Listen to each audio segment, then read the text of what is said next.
of the meat packaging industry, we are mostly consistent about immigrant workers. Estamos aquí más que nada arriesgándonos también a muchas cosas que están desconocidas como el idioma que nosotros no conocemos. Migrant worker women have been coming from central Mexico to the eastern shore of Maryland to pick crab meat since the late 1980s. The protein processing industry is a major economic force in our county.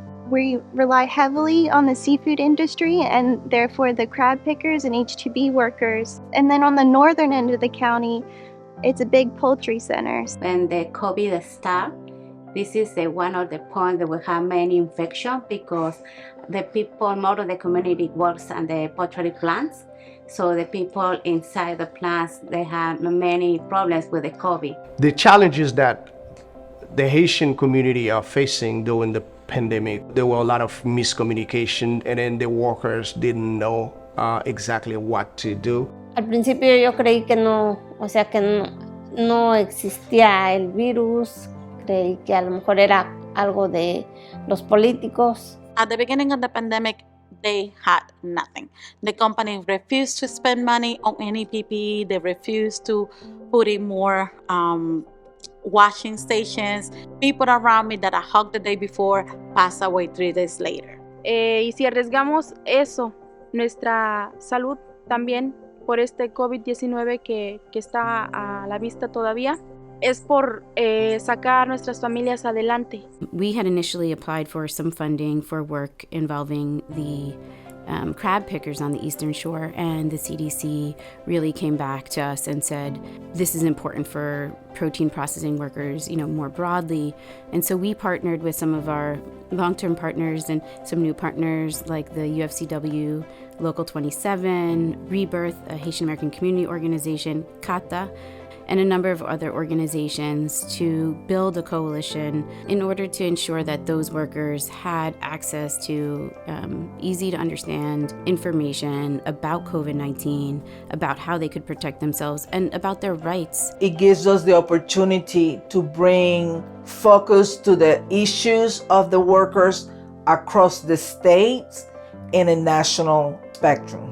One of the key pieces of this project is that we want to provide evidence-based information to our protein processing workers. In essence, we're not only doing it in a language that the workers understand, we're doing it in a way that the workers understand. When the pandemic hit, we already had a pretty strong following on contratados.org. We had launched the platform in 2014, which is a Yelp for migrant workers. We also use tools like Sol, which is a bot that answers workers' questions. We also use tools like WhatsApp, Facebook Live, YouTube, and other channels to reach workers in real time with information about their rights in the context of COVID-19. Bueno, la diferencia es mucha porque en otro lugar podemos como tener demasiada información y no sabemos si es verídica.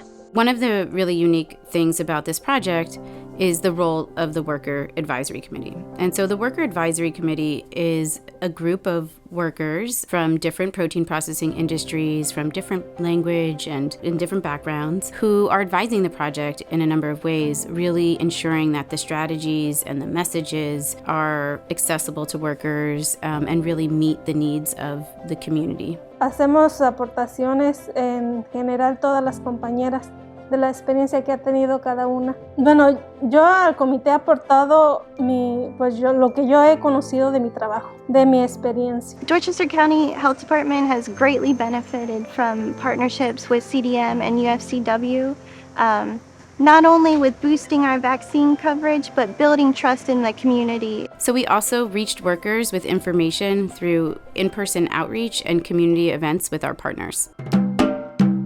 So when we have these events and we have these organizations come out and give out their information, it's helping everybody know where everybody's at and to let them know that they're not alone.